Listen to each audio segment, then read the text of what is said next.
वो कौन सी चीज है जिसे आप खोलते हैं मगर बंद नहीं कर सकते?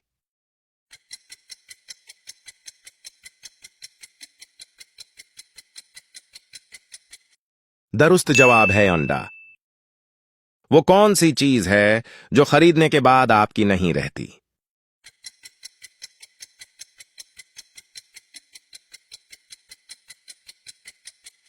दुरुस्त जवाब है कफन।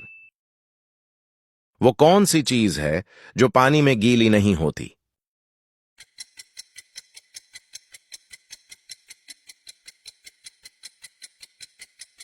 दुरुस्त जवाब जानने से पहले मुझे लगता है कि कोई आपके मोबाइल पर नजर रख रहा है।